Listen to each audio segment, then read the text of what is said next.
record. Another thing that I thought as we were like recording this is when you just go on YouTube and watch some of our earlier Hmm. videos, just Hmm. from there you just kind of see like just like physically how much we've changed too. Not Um, true. all right, Mammoth. Oh, I love it. Okay. Yeah, let's walk through this. Okay. Oh, if you want to like share a little bit about just like the theme and kind of Yes, everything. totally. And I would love to know what of these movies you have and haven't seen. I think that will also really help in our decision making. Mhm. Hmm. Generally speaking, first category I had was like we haven't done we've done it kind of here and there, but I don't think we did a proper thing on like Asian American Hmm. cinema. And I actually Yeah, Hmm. find yeah. this pairing would be really interesting. I've seen both of these, but these are really good. Better Luck Tomorrow is like a 2001, That's great. Yeah. Yeah. 2002. And Shortcomings just came out last year, and both are like very Haven't, pointed yeah. reflections on Asian American masculinity in particular, but Asian American Mm. identity in general. Yeah. Very kind of West Coast in a lot of ways, but also just kind of the thing. It's like just a pretty interesting reflection. I think really interesting just to analyze how those reflections have developed in the last 20 years, like from Hmm. between these two movies. I think that would be the most interesting comparison. Yeah. I have seen both of these movies. I like both of these movies. I'm always down to watch them again. I only saw Shortcomings one time, and it's been probably a while since I've seen Better Luck Tomorrow. But Yeah. yeah, I'm I love imagine that you guys pairing. have seen Better Luck Tomorrow. I think I actually have Hmm. like it just gets so like hazy because like I think there was a period where I was really into Asian American films and I was watching a lot of like Justin Chan and like Wayne Mhm. Wing. But Mhm. I think with Better Luck Tomorrow, I think I started it and like didn't finish. So it Yeah, for me this feels like I haven't watched it and I have yeah. not watched Shortcomings yet. It's So so yeah. great as like just like quintessential 2000s kind of movie style. It's Yeah, that yeah, Hmm. yeah. It's digital, that kind early of acting too, digital right? It's a little bit photography, the like acting, the whole like yeah. kind of Yeah, dude, that's exactly it's exactly like that. It's like like the Windows Movie Maker type, and like, then it's the heavy narrator voice in the background mhm, that's like mhm, mhm, mhm. in the suburban We part of didn't Los care. Angeles. We were legends. Yeah. Hmm. Okay. So that's the first block, Asian American cinema and Asian American masculinity. The next block is I call wait, those are Scorsese movies, which is to say that these are just Yeah. Scorsese movies that are kind of Okay. outside of a typical wheelhouse of what we These imagine two. to be like those two films. Um, Also just gaps in my having watched his filmography, so it could be interesting. I don't really know anything about them. They're not particularly related other than being Scorsese films. But I Hmm. thought it could be interesting. So Lady Snowblood. these are both Scorsese films. Yeah. Wow, Yeah. that I would have never guessed. Yeah, strange, huh? Yeah, just Um, like you have Lady Snowblood, Kill Bill. These are the predecessor and like the Tarantino adaptation of the Japanese film that yeah. originally spawned it. I did a whole project on this in at Amherst. So this Hmm. will be the block that I have like specific insight on and that I can like tell you more details about the movie on. But I imagine we've all seen Kill Bill, so it would be a matter of like if you guys are interested in seeing Lady Snowblood, that would be a thing to do. Hmm. They have the Kogonada special. I really loved After. Yeah. I have not seen Columbus. I've been meaning to. I don't know if you guys Hmm. the I've reverse at all, Andrew. I think you've seen Columbus and maybe not I After yet. I've seen After Yang. Oh yeah. I've been to Columbus actually because I like the Oh movie that really? much. Yeah. Hmm. So no, this is like I mean, I think personally for me, I'd like to choose a different block just given that I've seen both, but Hmm. it's like both phenomenal, right? No, I feel you. Okay. Yeah, Mhm. yeah. No, definitely. I agree. If Yeah. you've seen both of these films, I definitely want to pick something where we haven't seen some of them. Mhm. Hence having a variety of options because I just wasn't sure and I didn't want to like ask in advance in case of like Right, just right. spoiled surprise. Hmm. Yeah. Um, we have the Michael Mann block, specifically the like based on a true story Michael Mann block. Hmm. Instead of being based on like this big tobacco 60-minute television expose. And Ferrari, of course, being based on Mr. Ferrari himself. So just how Michael Mann in his very distinctive style deals with real people and real life and real stories and how he converts those, I think would be a really interesting interrogation. Hmm. Michael Mann is also just dope. Love a good Michael Mann film. Can't wait for Heat 2. What a title. Heat 2. Heat 2. Boogaloo. I go actually don't think crazy. I know Michael Mann that well. Like, so Mm, that'll be pretty cool. he's fantastic. Mhm. Yeah. Heat is what was my first introduction, but Collateral is also amazing. What Collateral kind is of like like what Collateral so good. where would you like place Michael Mann in like his like a style of is he more like a Linklater type or like a Scorsese type or does he sort of have his own He has like his own style kind of between those. I get a sense that he's similar to Tony Scott of The Hunger Yeah. and of Boons kind of thing. interesting. He's like an action movie director, but Mm. with like a very, very unique, personal, keen sense of style. Um, it's very like melodramatic in this kind of very man-ish way. Yeah. Yeah. I, Um, I think he's one of the greatest like yeah, I think he's directors on masculinity, like Oh specifically. wow. oh yeah. No, not even close. Like Yeah. some of the most interesting reflections on like the modern Wow. man. I've like never heard of him. Like for how much I've like watched movies, like he just Mhm. somehow completely flew under the radar for Yeah. me. This could be an Um, interesting one, I think, for sure. I mhm, think I mhm, think these would be really interesting movies for you to be introduced to Michael Mann through as well. mm, And if yeah. you like these, then you have the really good ones to get to on your own if they, Do you feel like these are films that actually would be more conducive to like large group screenings too? Like, like because I feel like I wouldn't Oh, for invite sure, people. for Oh sure. Yeah, So yeah, yeah, yeah. way more than like yeah. an Edward Yang film or something like this. Exactly. Michael Yeah, Mann yeah. plays really well to like to like a general audience for sure, for Yeah. sure. This is different from Ford versus Ferrari, right? Yeah. Yeah. I It's see, a I see. different kind of. Uh-huh. Hmm. And then the last one, I just threw this on because we are talking about Edward Yang. I realized I really wanted to rewatch Terrorizers for a long time. And then the conversation I just thought would pair with it well. I think it's a great film, also a movie I'd be always love to rewatch, and tied in with this kind of surveillancy, espionage kind of thriller mystery angle that Terrorizers works with, and so it'd be this kind of like surveillance thriller. Mm-mm. Yeah. But those Dude, are this our is options. If anything stands out to you guys or whatever, I'm so happy to go with literally any of these blocks. yeah, dude, this is so thanks so much for putting this together. And sorry, I'm like now kind of looking at all these I'm sorry films I that couldn't like have narrowed it down further. I wish I could have Mm. just all right, here's the movies. Like this is gonna be great. But I think for the first one, it'd be good to just like have no, some. I mean I just feel excited because it's like I don't know. And then it's not to say like, we choose one block doesn't mean like we're not gonna watch the other films. I feel like Yeah, right. I've We just can do gotten these like in the future great, for great sure. recommendations. Um, I don't know about you, Youngwang, but if I had to choose between two blocks, Mm-hmm. I really like the Better Luck Tomorrow Shortcomings block Mm-hmm. or the Insider Ferrari block. Like Mm-hmm. that or I guess like I like the Scorsese block too, but if I were to rank order them, it'll be like the Asian American block, the Michael Michael Mann Mann. block, and then the Scorsese block. Yeah, I'm actually of the same opinion. Yeah. Uh, I am watching Terrorizers in like a week on the big screen, but like Oh that's hell yeah. neither here nor there. Yeah, yeah. And That Kill movie Bill is technically, mystifying, like yeah, truly so just perplexing. It like haunts me. it's on the same level as Brighter Summer Day and Yee Yee. No, it's fantastic. It's a crazy movie. Kill Bill is technically two movies, so like the Yeah. Snowblood Blood would have to be like three movies technically. Um, True. yeah. Um, yeah. Better Luck Tomorrow, Shortcomings. Shortcomings I've not seen. After Yang I've not seen.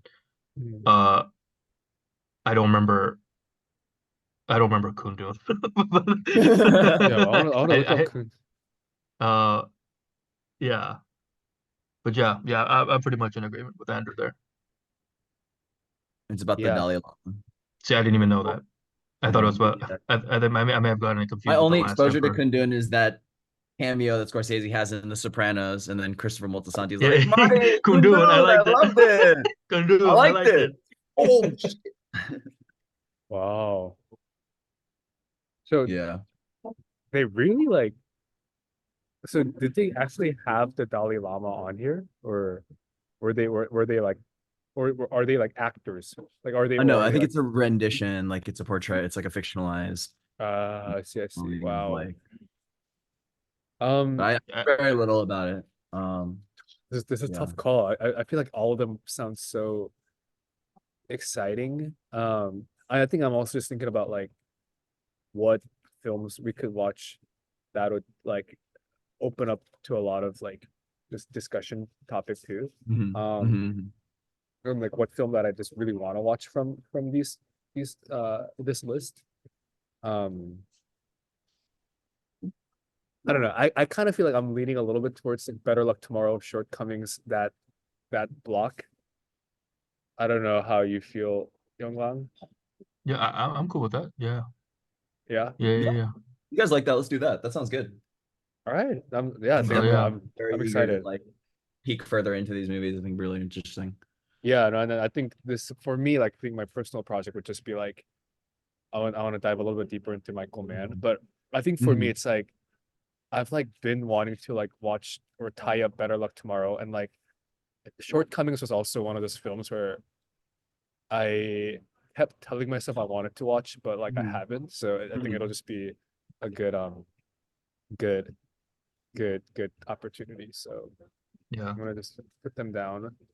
Better Luck Mm. Tomorrow. The other thing, I wonder if this is Mhm.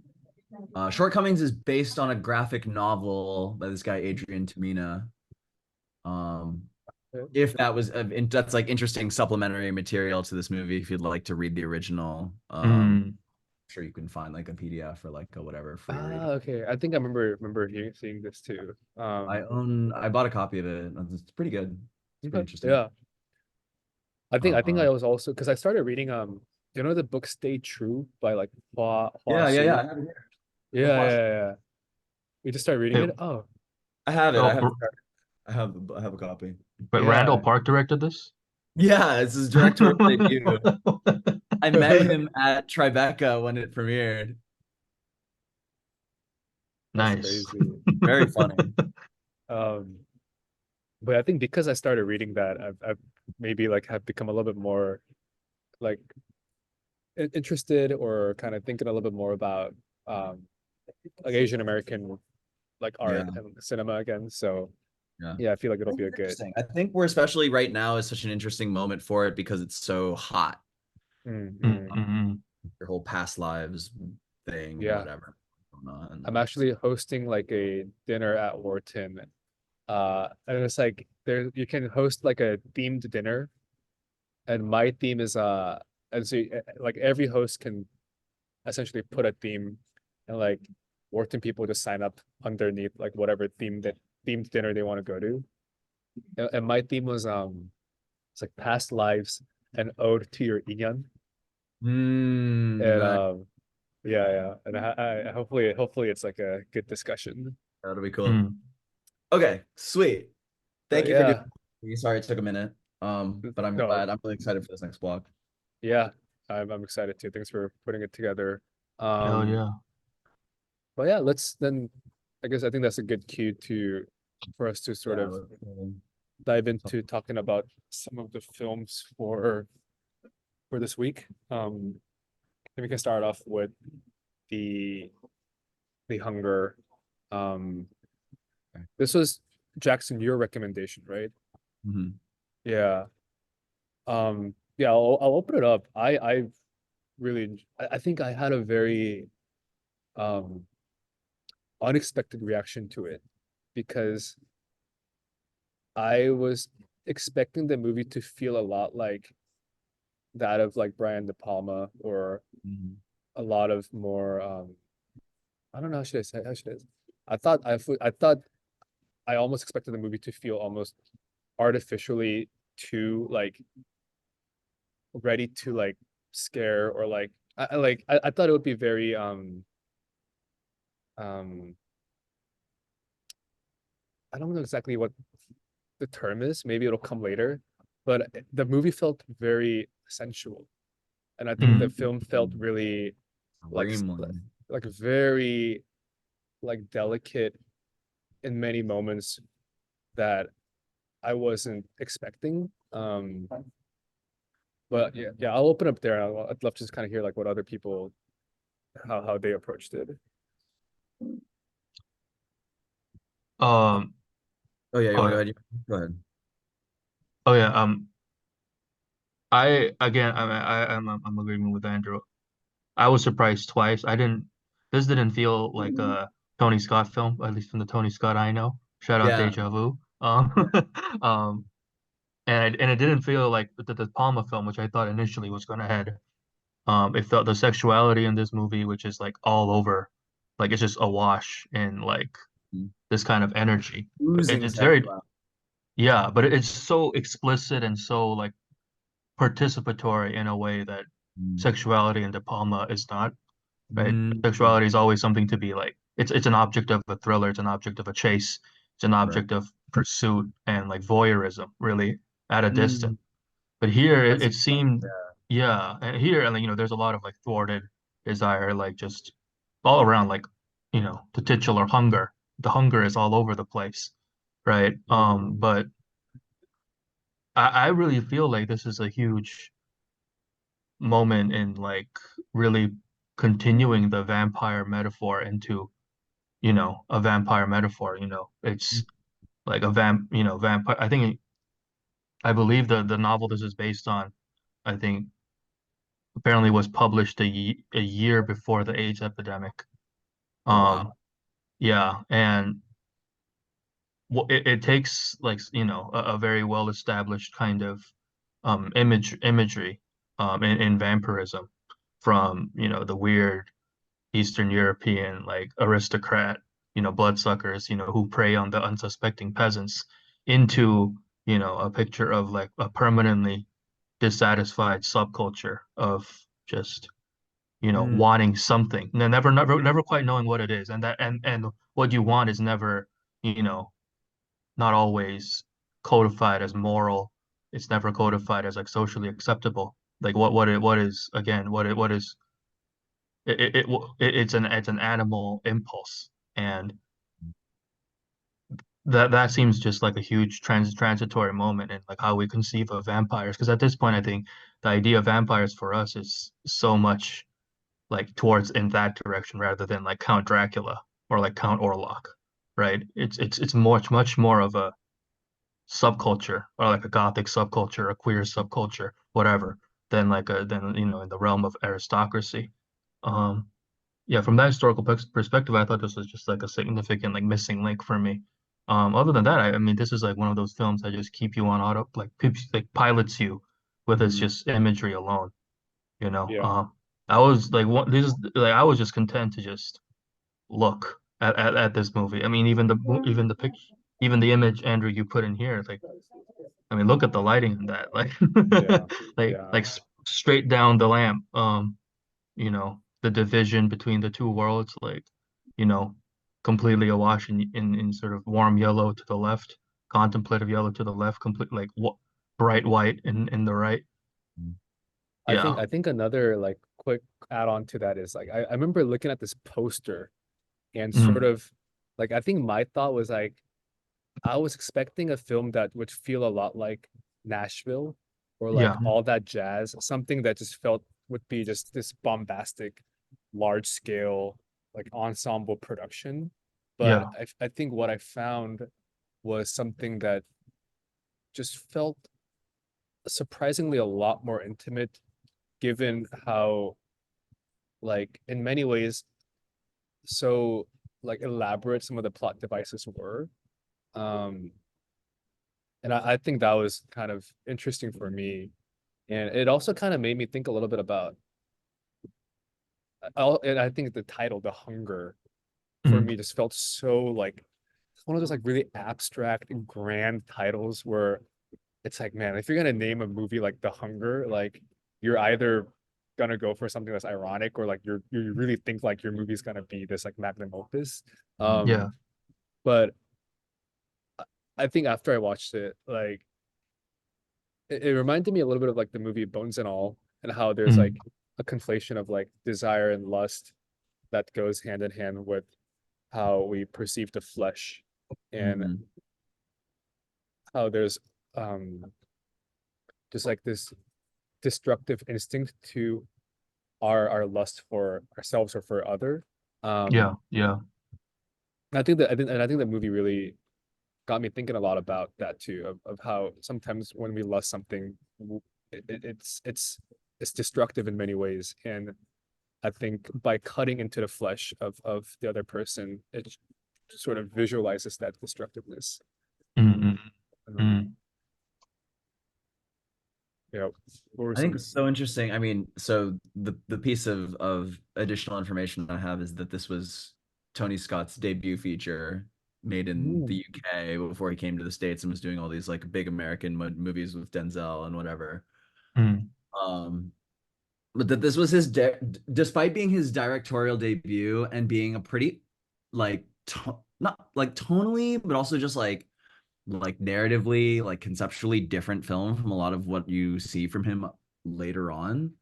Um, the actual like what you're saying about like this the hunger, Andrew, and like the concept of the hunger in this movie and how you could be like this kind of campy thing where it's this like very pointed like metaphor of like lust and consumption and this kind of thing. Like what's attached to that as well is so interesting to me is that like Tony Scott gives you such like clear, like the most clear but unclear visual like description of that hunger. Like mm, as soon as Susan Sarandon's character, what's her name, Sarah, is bitten and is going through it and is having all these chills, it's like there's like this like schizophrenic mm, rapid camera, like she sees Catherine Deneuve's character like in mirrors and this kind of thing for these split seconds, and it's all this like just like quick cut associative like schizophrenic kind of like mm. vision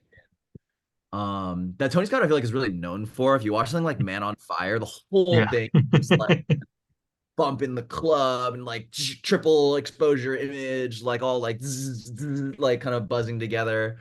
Um, in the same way where you get like kind of a much more like kind of like an impression rather than like a cold reality, especially in a heightened moment like that where she's like experiencing those sensations. But then even in the end, I don't think I could actually describe to you what happens to Catherine Deneuve's character in the end when all her like Yeah.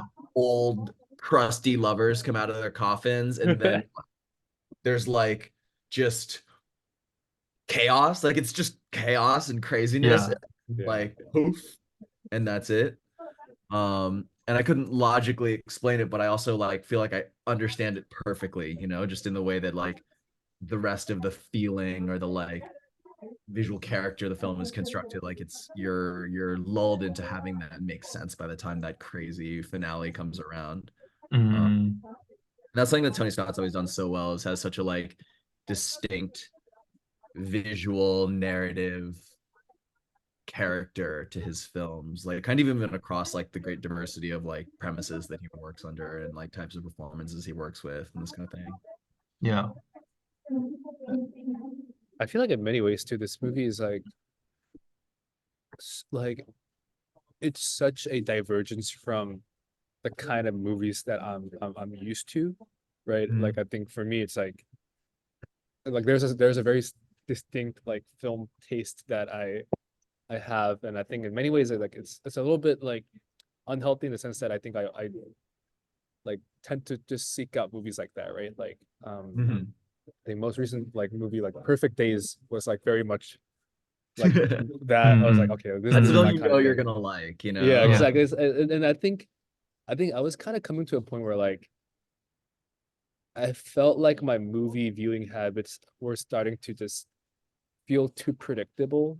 Mm. And like I was like, okay, I'm like very much just trapping myself into just watching a certain type of genre and just seeking a certain type of writing, just looking for a certain kind of pace to the film. I think the hunger very much I think two things about this movie was like it very much diverges from that kind of repertoire I'm used to. But Mm, I think what I'm also realizing for myself is that I think I need to like it's also like this whole idea of watching movies is like training your eye and like sort of turning on a different mode of viewing for Mhm. different, I think, types of genre, right? I think I can't watch The Hunger the same way I would watch like Perfect Days, I feel like, right? Mm-mm.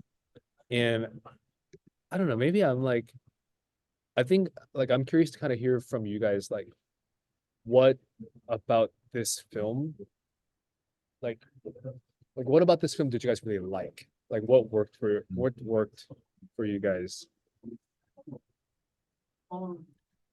I mean, I was kind of getting at this, but like for me with Tony Scott, it's so like style first.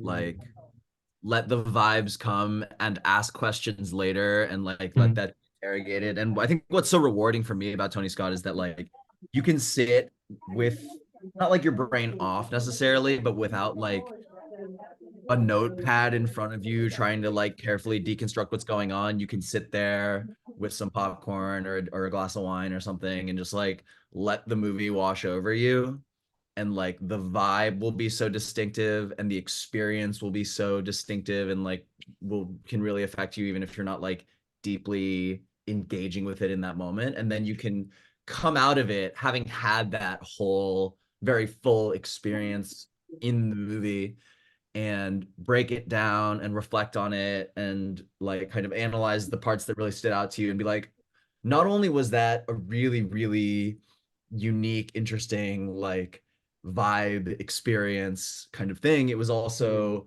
like very carefully conceptually reasoned out as I look at mm, it, and mm, like the entire like both being attached to like, everything that Young Glung was kind of saying about like representing a more modern gothic kind of queer yeah, subculture as opposed to this kind of like Transylvanian whatever. yeah. um and then also just like this, I mean, definitely one of the earlier, but definitely certainly almost certainly not the first film to use killing and cannibalism and consumption of flesh as like a metaphor for like love and lust and Yeah. desire kind of thing. I mean, one of my favorite movies of all time, way more recent, Raw. Does a Oh, I Mm-mm. so I wanted to watch that, but uh I don't know why. I think I got a little squeamish, it's but a little spooky, but it's yeah, really good. It's really, really yeah. good. I'm like not great with like scary movies, but I'm so down to do this like another month. I think this movie is so good. Didn't she do Mm-mm. to 10? Yeah, Yeah, Yeah, yeah, yeah, yeah, yeah. yeah, yeah. Pretty which I much. don't know if I need to see that one again. Uh, yeah, because I think Bones and all, I felt it was a little bit more it was a little bit more like, okay, I can handle this. It's not Right, right. um, but I feel like Raw, from what I heard, was like, I don't know, It's like very but it maximal, like mhm. It's very raw. Yeah. Very yeah. raw. Yeah. There you Raw go. and bleeding, certainly. Yeah, I think Yeah. that's definitely what it is for me, is that Tony Scott is so like rewarding to analyze, but also doesn't demand it. I think there are certain Mhm. filmmakers who demand to be analyzed, who like that's their whole thing. Their films are so like deeply conceptually loaded, and even just like how everyone talks is so like directly intended to convey the concept. Yeah. Hmm. Um, Whereas like Tony Scott seems to have developed a concept and then seamlessly kind of woven it in such a like natural, subtle way to like what he's actually there invested in, which is like the absolutely unhinged visual and audible character of this film that he's actually working, Yeah. you Yeah. know? Yeah. Yeah. It's not like style over substance, but it's like style on top of substance. Like it's the Yeah. first layer of what you see. And then if you dig in, you're like, oh, there's something really substantial at the center there too, Yeah. but it's not like the only thing that's there, or even the Yeah. primary thing that you're supposed to get out of it, which I think I Yeah. love. Deja Vu is great that way. Deja Vu, I mean, was just a huge base for like my grad thesis and stuff. And that's just like a Denzel action movie where he like travels back in time to like stop a bombing. But Mm. there's also just this like really, really carefully reasoned and explained concept around the time travel apparatus and around like the visual character and like the kind of the time machine rig that he has set up and how like it so closely it relates to like all this like CGI and digital virtual spaces and cameras and like the virtual kind of filmmaking techniques and this kind of thing. And I was like, wow, you like definitely thought about all that when you're making this, but none of that is explicit. None of that is text that actually drives the film. The film is just like a crazy action, action packed, like kind of Yeah. a love story in the end. Um, yeah, it's very like elegantly simple while also having Yeah. like very substantial bases, which I love. I think the style on top of substance, that part like really resonates because I remember like when I the first thing I said about this movie was like it's like just stylistically very sensual. Like I just love. I think I also just feel like they just chose a really good like location where all Mm. the events take place. Like I feel like that living room space with Yeah. like the Yeah. Yeah. curtain, the grand piano, the bed. Like I think just like geometrically, it just like is such a Mhm. open, but also gives a little bit of like feeling of claustrophobia. I Like, mean, there's so few locations in this mhm. film, right? Like Yeah, it's yeah, yeah. per place mostly, and then it's in that Mm-hmm, mm-hmm, foggy ass hospital. But I think that place was so like a great like a stage, right? yeah. Mhm. So I just remember thinking I was like, yeah, stylistically it's so on point, but I think like one thing that I feel like we didn't talk too much about in terms of substance was that I feel like I got is also how Tony Scott um deals with a lot of like youth fleeting and like Mm-hmm, kind of like Mhm. also grapples with this idea of David Bowie that mm-hmm. cannot come to terms with the fact that he's aging and like dying. Yeah, I also just think that, but I feel like with the film too, it was never like moralistic. It wasn't trying to like be didactic either. I think Mhm. it's one of those films where like after I watched, it was like this crazy horror vampire movie that, and then the substance kind of comes afterwards. And I Yeah. think I kind of think about like, oh shit, like there's a lot of things that were packed into it as well. Yeah. Mhm. I think personally one of my biggest reasons behind my infatuation with like especially old Hollywood movies is precisely this kind of Jackson, you described it as elegance, and I think that's the right word. It's like this grace with which their movies accept shallow readings and misreadings Mm. of their own Mm, work, the way it's willing to be disposable and be looked down upon as like mass entertainment. Yet the moment you give it the time of day, the moment you give it, its Mhm. due diligence, it Yeah. unlocks like an almost endless, you know, depth unto themselves.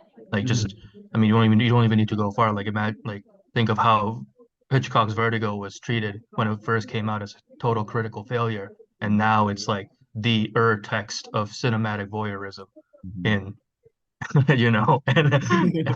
and and yeah, and this it's like yeah, and Tony Scott, even though this is like this was the film he made before he made his proper Hollywood splash with Top Gun a few years after yeah. this, this clearly has those traits in full.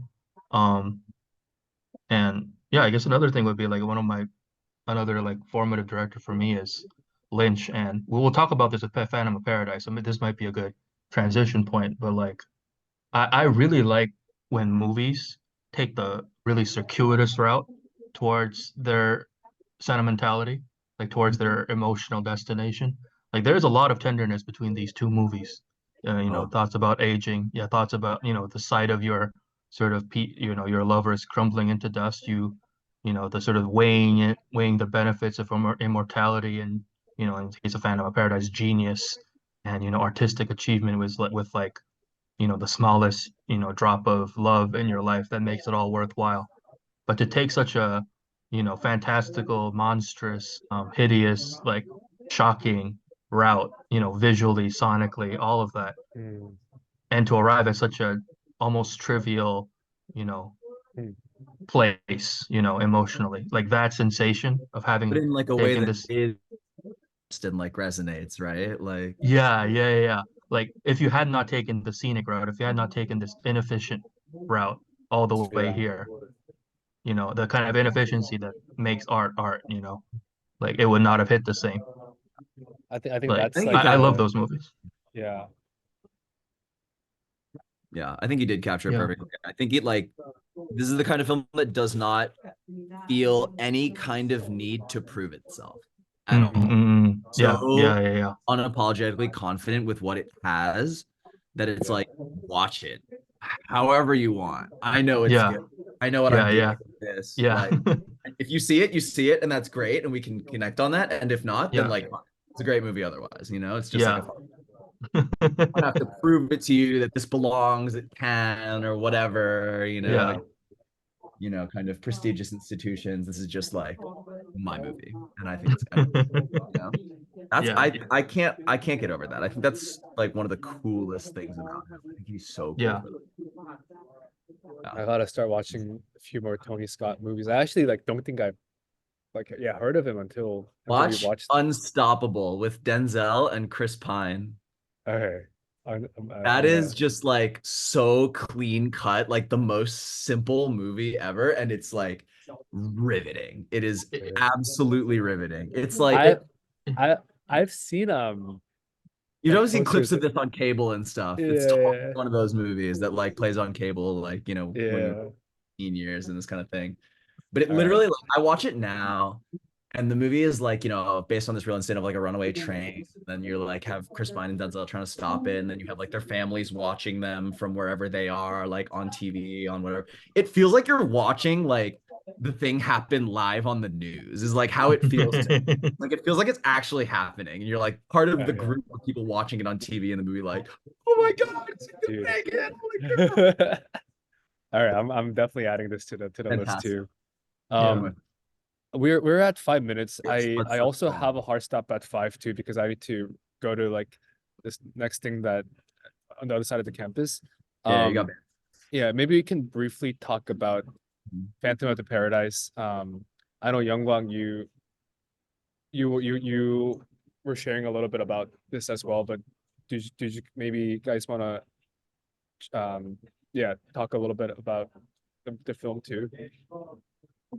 I became very keenly aware of all of the gaps in my theatrical knowledge. I saw Mm. this with someone who was a total theater nerd, and Mm. they were like, "Okay, yeah, so it's Phantom of the Opera." I was like, "I honestly wouldn't know," and they're like, "And it's Faust. Like, this is the part that's Faust," and I'm like, "I honestly wouldn't know, but I'll take your Mm. word for it." Yeah. But yeah, I mean, great film. I don't know what I was expecting. I don't know if I expected it to be scarier necessarily, but it's like, Mhm.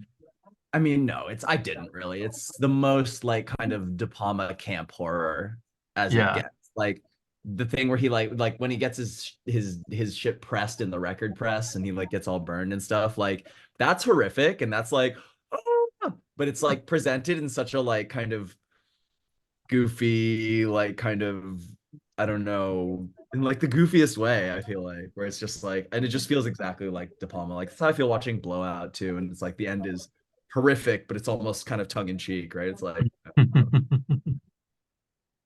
Yeah. Yeah, it it's a perfect side piece to Rocky Horror Picture Show, which it's often, grouped alongside. Probably like the goofiest thing he did to my knowledge. Um, Very funny, very entertaining, but again, like, like Blowout's ending, like all that goofiness. I mean, and all that tension in Blowout's case, like there it ends at a place of like real, emotion and tenderness and like vulnerability that I'm really enamored by. Like, yeah.